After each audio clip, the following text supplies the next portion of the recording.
كوكو الغزالات ديالي، شخباركم؟ نتمنى ان شاء الله تكونوا على خير وبخير، ومرحبا بي معكم من بداو جديد بعد غيبه طويله تقريبا لمده 6 شهور. ما عاودت حطيت حتى شي فيديو مفيد للقناه ديالي. اليوم ان شاء الله رجعت لكم ورجعت لكم بحماس جديد. ان شاء الله ما غنعاودش نغيب هاد الغيبه الطويله من بعد ما حليت بزاف ديال الامور وفكيت عليا بزاف ديال المشاكل شي شويه وركزت راسي. عارفين الواحد ملي كيتحول من بلاد لبلاد صافي ما ساهلاش، ولكن الحمد لله على كل حال. ان شاء الله اليوم جيت لكم بواحد المشروع صغير مربح، يعني الحمد لله. المهم باش ما نطولش عليكم فيديو، بغيت نقول لكم وجبات سريعه يا البنات بالنسبه للناس اللي كيبغيو يخدموا الوجبات. الناس اللي خدامين في الشركات ولا ما عندهمش وقت باش كيطيبوا، ولا الناس اللي خدامين كيبغيو يحتاجوا الماكله لوليداتهم للمدارس ولا شي حاجه. فهذا مشروع ناجح. انا هذا الفيديو صراحه درته لان اغلبيه الناس اللي كياخذوا من عندي عندهم القناه ديالي، فما بغيتش نبخل عليهم باش يشوفوا حتى الطريقه كيفاش كنصاوبها، وكل شيء منزلي 100%، ونمشيو في طريقه التحضير ان شاء الله. المهم هنا بالنسبه للازانيا او لا لي بات بالبولونيز، كي كتلاحظوا هنا خديت جوج ديال الخيط زويات قطعتهم بهذا الشكل هذا. كذلك احتاجيت معهم جوج ديال البصيلات. هنا درت لا كونتيتي زايده لانني ما غاديش ندير غير وحده ولا جوج ولا ثلاثه، فكانت عندي لا كوموند بزايد. يعني هذا القياس من كيلو الكفته للفوق، يعني كتجي فيهم تقريبا من 10 حتى ل 15 لازانيا. فانا كيف ما كتلاحظوا درت خيزو كي قلت لكم. البصله واخا كتشوفوا هكا كبير فهو في الاخر غادي نطحنو. هنا ضفت له فقط الملحه، البزار، الى عندكم ورقه واحده ديال الكرافس ديرها معاهم. درت الزعتر شويه كاع بزايد.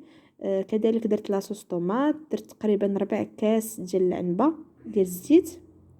وهنايا خديت 5 ديال القريعات ديال المطيشه، اللي تقريبا كل وحده فيها 350 مليلتر ديال المطيشه.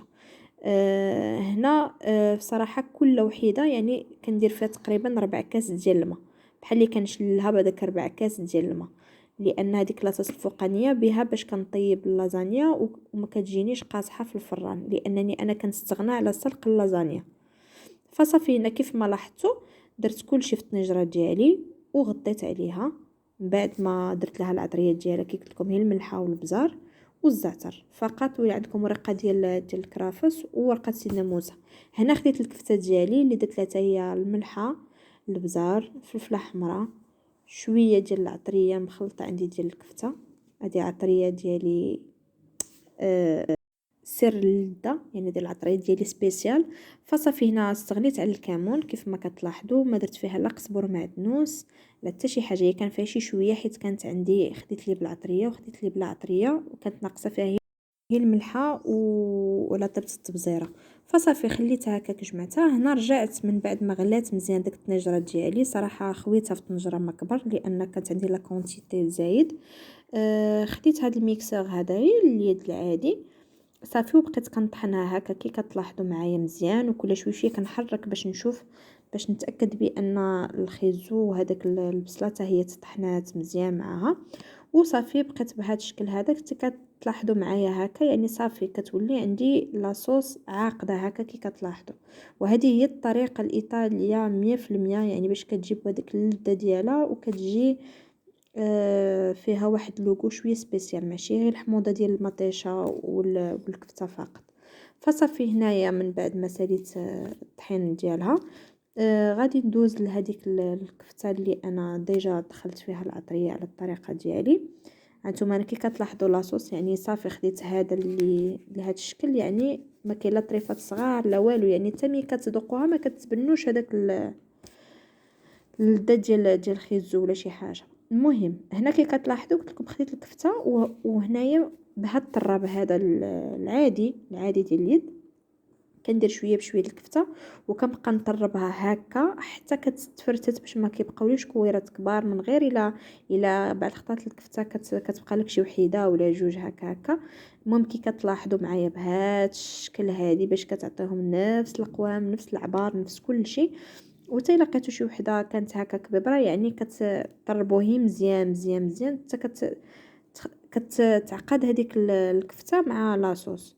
وهنا صافي من بعد ما خليتها غلات على عافيه مهيله مهيله مهيله بزاف البنات باش كتشرب وكتعطيها واحد لو زوين. صافي غادي نطفي لها ونخليها ترتاح وما غاديش نعاود نحركها، وغادي ندوز معكم باش نصاوب لاص بيشاميل. الناس تبارك الله كلشي كيعرف لاص بيشاميل، قلت من ندير معكم كلشي. فهنا بالنسبه لاص بيشاميل انا راه كنحتاج هنايا عندي آه جوج اطرو ديال الحليب اللي غادي نحتاج. يعني خديت تقريبا 3 المعالق كبار ديال الزبده كي كتلاحظوا معايا. يعني درت معاه الملحه، درت معاه البزه، درت معاه الزعتر، وما بغيتش ندير الكوزه محكوكه لان عندني غادي شنو بغيت نقول لكم. الكوزه كاين الاغلبيه اللي كتوافقوا، كاين اللي ما كتوافقوش، يعني استغنيت عليها لان هادشي ماشي للدار. المهم ما عليناش. فصافي البنات هنايا من بعد ما لاحظتوا درت 3 المعالق كبار ديال الدقيق مع 3 المعالق كبار ديال الزبده، وصافي غادي نطرب كلشي على الطريقه اللي كتشوفوا. كنبقى مع حتى كتطلق هذوك الكويرات ما كيبقاوش ديال الطحين.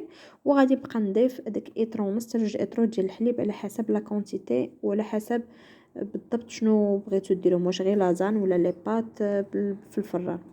فصافي هنا غادي نخليه حتى يتجمع ليا لاص بيشاميل وهانتوما معايا. وصافي هنا من بعد ما بدا كيعقد ليا لاص بيشاميل مشيت حطيت هذوك الليمون هادو خديتهم ديال الالومنيوم كيجيو براتيك هكا لا ليفريزون على برا. هنا لاص بيشاميل كي كتلاحظوا فما كنديرش معاقده بزاف. صافي الوغ خديت ليمون غادي ندير من تحت لاص بيشاميل كي كتلاحظوا. من بعد غادي ندير لاصوص بولونيز. غنحاول ما نحشيش المعلقه من تحت نهز، يعني غير من الفوق كتكون طلعت ديك لاصوص الفوقانيه كتكون شويه خفيفه ما تكونش فيها الكفته بزاف. فصافي هنا بالنسبه للازانيا ولا الناس اللي كنخدم لهم فانا كنخدم لهم باللازانيا يعني ديال طاليان 100% ماشي لا كاليتي ديال المغرب. وكي كتلاحظوا هذه القاصحه فانا ما كنحتاجش انني لا نسلقها لا والو، يتبعوا هاد الطريقه هذه كتجي زوينه وكتجي لذيذه.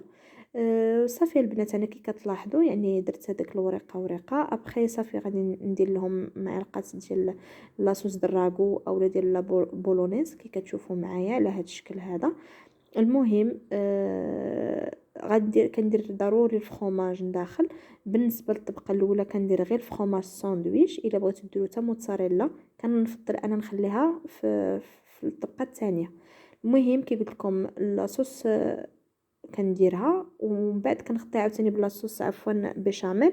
عاوتاني كندير الورقه الثانيه الطبقه الثانيه وكندير نفس الشكل كيف ما لاحظتوا في الطبقه الاولى لاصوص بولونيز. ابخي عاوتاني كندير الفرomاج ساندويتش وغادي نزيد عليه حتى الفرomاج ديال الموتزاريلا شويه بزيت باش كتجي ديك التعليكه والمذاق كيكون فيها زوين. وعاوتاني كنعاود ندير الطبقه الثالثه هكا باش كتجيني اللازان ديالي عاليه وكتجي عامره وكتجي زوينه وشبعيه، يعني ماشي كتجي مقموعه وكتجي صغيره.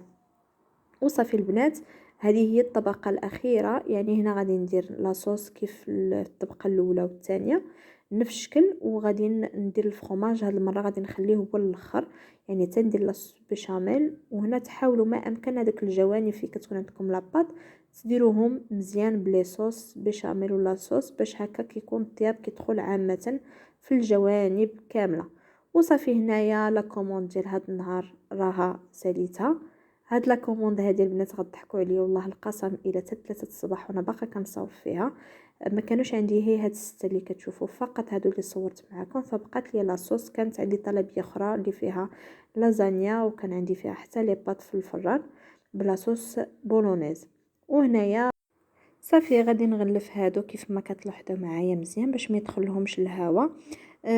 غتبقى لي اخر حاجه صافي غادي نكتب على البواط ديالي شنو كاين داخل. يعني بالنسبه لهاد لي لازان كذلك خدمت انا حتى لاباط في الفران هذاك الفوزي في الفران حتى هما نفس الشكل. يعني غنخدمهم من بعد كي كتلاحظوا معايا. وغادي نستف كل حاجه في الثلاجه نخليهم لغدا في الصباح ان شاء الله غادي ندخلهم للفران ويكونوا واجدين في الوقت ان شاء الله يا ربي. حاجه واحده بالنسبه لي بات وهادو علاش كنوجدهم لي لا قبل سيرتو لا لازال لانك تحتاج نهار كامل، لان التوقيت كيكون عندي نورمالمون مع 2:30 باش كندي هادو الطلبيه اللي عندي. والفيديو ديال هاد النهار البنات غادي نخليه لكم هنايا، ونتمنى يكون نال الاعجاب ديالكم، نتمنى تشجيعات من عندكم، وشكر خالص وشكر كبير جدا للاخوات اللي دخلوا سقساو فيا وخلوا لي تعاليق، كذلك اللي دخلوا عندي الانستا الانستغرام ديالي ودخلوا سولوا. نقول لكم شكرا بزاف، وان شاء الله انتظروني في فيديوهات واحده اخرين ان شاء الله يا ربي. وبسلام عليكم.